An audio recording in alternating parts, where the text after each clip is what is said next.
Hi to all అండి. Very good morning. I'm Renuka. All of you how are you అండి?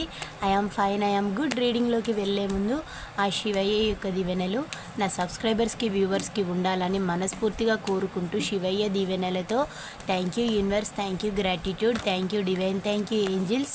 Reading మీకు resonate అయితేనే మీ రీడింగ్ లాగా తీసుకోండి, లేకపోతే జనరల్ రీడింగ్ లాగా తీసుకోండి. ఈ రీడింగ్ మేల్ అయితే ఫీమేల్ లాగా, ఫీమేల్ అయితే మేల్ లాగా తీసుకోండి. ఈ రీడింగ్ వైఫ్ అండ్ హస్బెండ్ లవర్స్కి ఎన్ని సిచ్యువేషన్స్కి వర్తిస్తుంది. మీరు ఎప్పటి నుంచి చూడడం స్టార్ట్ చేస్తారో అప్పటి నుండి మీకైతే రీడింగ్ అనేది వర్తించడం అనేది జరుగుతుందండి.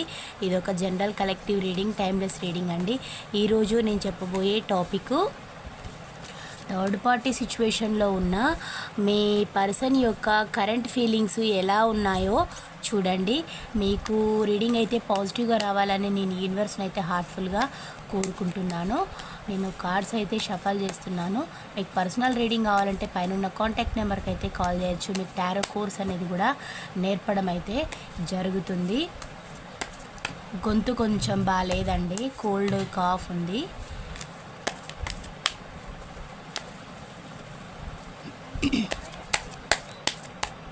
మీ పర్సన్ యొక్క నేమ్ అయితే 3 టైమ్స్ అయితే చెప్పుకోండి. వారి ఫేస్ ఇమాజిన్ చేసుకోండి. మీకు రీడింగ్ పాజిటివ్గా రావాలని కోరుకుందాం.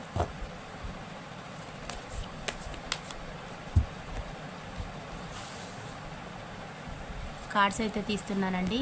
1 2 3 4 5 6 7 8 9 10. ఈ 10 ఎనర్జీస్ ఎలా వస్తే మీకైతే అలాగే ప్రజెంటేషన్ అయితే ఇవ్వడం అనేది జరుగుతుందండి. బాటమ్ ఆఫ్ ద డెక్ వచ్చేసి కింగ్ ఆఫ్ పెంటికల్ ఎనర్జీ వచ్చిందండి. ఫస్ట్ వన్ వచ్చేసి 10 ఆఫ్, అంటే ఇక్కడ ఎనర్జీ ప్రకారం ఏంటంటే తను వెయిట్ చేస్తున్నారు. అంటే మీకోసం మీ వ్యక్తి వెయిటింగ్ అనేది చేస్తూ ఉన్నారు. అంటే ఆ వ్యక్తి మీ నుంచి రీయూనియన్ అనేది ఎక్స్పెక్ట్ చేస్తున్నారు. సంతోషం, ఆ హ్యాపీ ఫ్యామిలీని వారు ఇమాజిన్ అయితే చేసుకుంటూ ఉన్నారండి. పాజిటివిటీని అయితే క్లైమ్ చేసుకోండి. మీ పట్ల మీ పర్సన్కి ఇంట్రెస్ట్ అయితే ఉందండి. వారికి ఎప్పుడెప్పుడు మీ లైఫ్లోకి వద్దామా అనే ఆలోచనలు అయితే ఉన్నాయి. ఎందుకు అనంటే మిమ్మల్ని కావాలని ఇంటెన్షన్ తోటి తను దూరం అనేది చేసుకోవడం అయితే జరిగింది. కాబట్టి ఇప్పుడు ఆ వ్యక్తికి మళ్ళీ మీతోటి ఉంటేనే ఒక గ్రేస్ఫుల్ లైఫ్ అనేది ఉంటుంది. తను ఇప్పటిదాకా ఎన్నో ఛాలెంజెస్ తను కూడా మిమ్మల్ని వదులుకున్న తర్వాత ఫేస్ చేయడం అనేది జరిగింది. కాబట్టి ఇప్పుడు ఆ పర్సన్కి ఏమనిపిస్తుంది అంటే మళ్ళీ మీతోటి రీయూనియన్ కావాలని ఆ వ్యక్తి కోరుకుంటున్నారు. బట్ దానికి మీరు యాక్సెప్ట్ చేస్తారా లేదా అనేది కూడా తనకు ఒక డౌట్ అనేది ఉందండి. అంటే ఇప్పుడు తను థర్డ్ పార్టీ కోసం మిమ్మల్ని సాక్రిఫైస్ చేసి ఎవరో అన్నోన్ వ్యక్తులకు ప్రయారిటీ అనేది ఇస్తూ, మీకు చేయరాని ద్రోహం చేస్తూ, పెట్టరాని హింసలన్నీ పెట్టేస్తూ, వాళ్ళ కోసం ఎక్కువ టైం కేటాయించడం, వాళ్ళ కోసం హడావిడి నానా హంగామా చేయడం, ఇదంతా చేసి మిమ్మల్ని మానసికంగా శారీరకంగా అన్ని విధాలుగా చంపేశారండి. దానివల్ల ఇప్పుడు ఆ పర్సన్లో రియలైజేషన్ వచ్చింది అనన్నా మీరైతే నమ్మలేకపోతూ ఉన్నారు.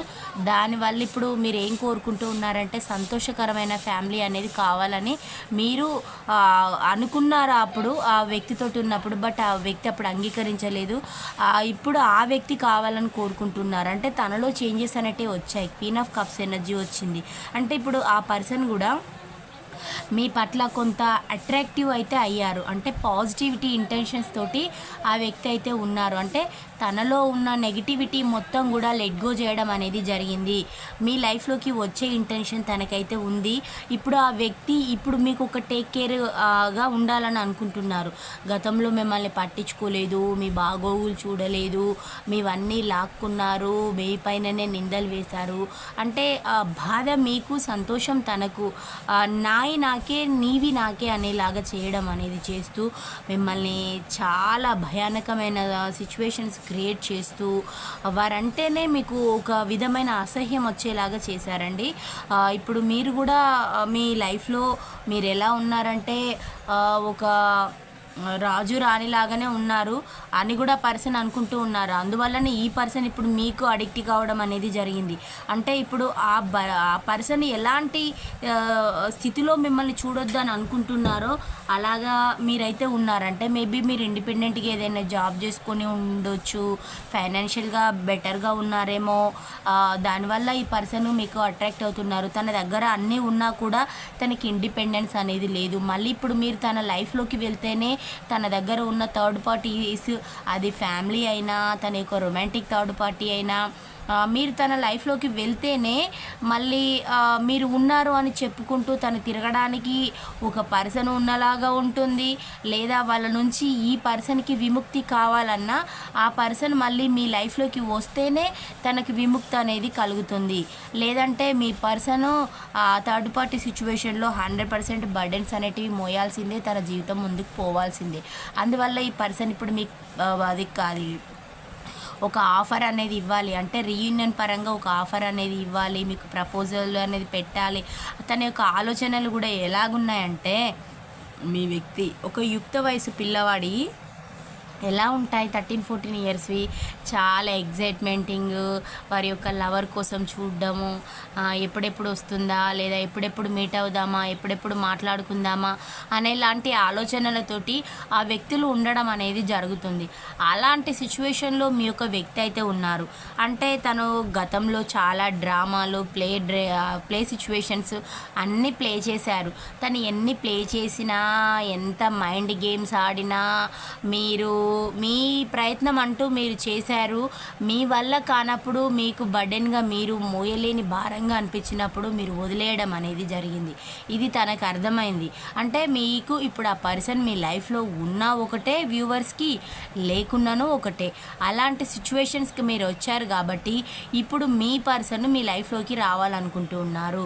ఆ పర్సన్ ఏంటంటే ఎలాంటి డ్రామాస్ అయినా క్రియేట్ చేసి మీ లైఫ్లోకి ఎంట్రీ ఇవ్వాలని చూస్తూ ఉన్నారు. మీకైతే కంపల్సరీ మ్యారీడ్ పీపుల్కి అయితే కిడ్స్ అయితే ఉన్నారండి. ఇక్కడ కిడ్స్ కనబడుతున్నారు, ఇక్కడ కిడ్స్ అయితే ఉన్నారు. బట్ అంటే అది హ్యాపీనెస్ చూసుకున్నారు కానీ మరి వీళ్ళు ఏమైపోతారు, ఈ ఫ్యామిలీ ఏమవుతుంది, టోటల్గా కొలాప్స్ అవుతుంది. ఒక వాల్యూ అనేది ఉండదు సొసైటీలో, డబ్బు పరంగా అది వృధా అవుతుంది, టైం వేస్ట్ అవుతుంది. నన్ను నమ్ముకునే కదా ఒక పర్సన్ నా లైఫ్లోకి వచ్చిండ్లు అని మీ పర్సన్ ఏమాత్రం అనుకోలేదు. ఆడవారైనా మగవారైనా అంటే అక్కడ వాళ్ళకి ఏం కనిపించింది అని అంటే వాళ్ళ యొక్క ఎంజాయ్, వాళ్ళ యొక్క సంతోషం. మీతోటి ఉంటే లగ్జరీ లైఫ్ అనేది ఉండదు, ఎంటర్టైన్మెంట్ అనేది ఉండదు, ఒక మోరల్స్ వాల్యూస్ ఏదో ఎక్కడికో వాళ్ళు తీసుకెళ్తారని వాళ్ళు ఈ పర్సన్ అనుకున్నారు. బట్ ఏంటంటే థర్డ్ పార్టీస్ వాళ్ళ అవసరాలకి ఈ పర్సన్కి ప్రయారిటీ ఇవ్వడం అనేది జరుగుతుంది. అవసరం తీరిపోయాక ఈ పర్సన్ ఎలాగంటే ఒక బానిసలాగానే ట్రీట్ చేయడం అనేది జరుగుతుంది.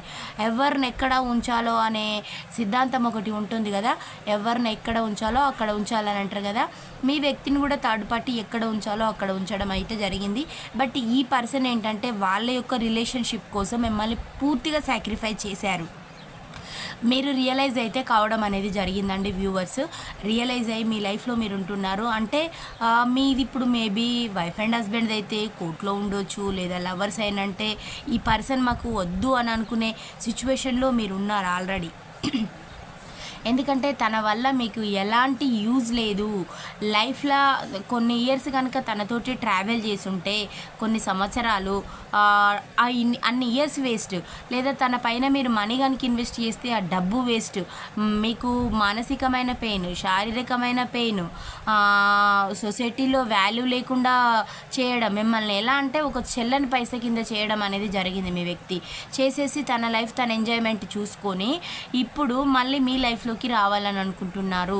మీ పట్ల ఇంట్రెస్ట్ ఉంది, ప్రేమ ఉంది అని అంటున్నారు. మరి ఇది నిజంగానేనా, లేదంటే ఇందులో కూడా ఏమైనా డ్రామాస్ అనేటివి ఉన్నాయా చూద్దాం.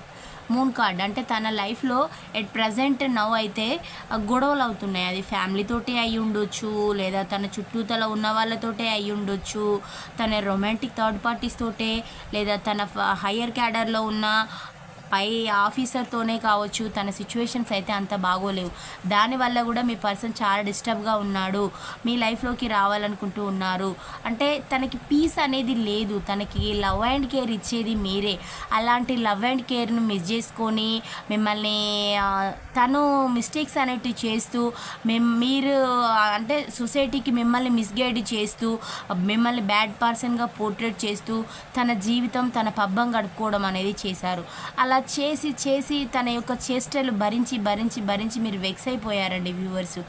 వెక్స్ అయిపోయి మీ లైఫ్లో మీరు ఉండడానికి మీరైతే డెసిషన్కి అయితే రావడం అయితే జరిగిందండి. టవర్ గొడవలే జరుగుతున్నాయి, సిచ్యువేషన్స్ అయితే అంత బాగోలేవండి. ఎప్పుడు అంటే ఎట్లా అంటే ఇట్లా పచ్చగడ్డేస్తే బగ్గుమంటుంది అని అంటారు కదా, అలాంటి సిచ్యువేషన్లో ఉన్నారు. ఇక్కడ మూన్ కార్డ్ వచ్చింది, ఇక్కడ టవర్ కార్డ్ వచ్చింది. ఈ సిచ్యువేషన్స్ అన్నీ కూడా తన లైఫ్లో కూడా ఎండ్ అవుతున్నాయి. అంటే థర్డ్ పార్టీస్ తోటి మేబీ బ్రేకప్ చెప్పుకోవడానికి మీ వ్యక్తి సిద్ధంగా అయితే ఉండడం అయితే జరిగింది. అందువల్ల కూడా మీ పర్సను ఏంటంటే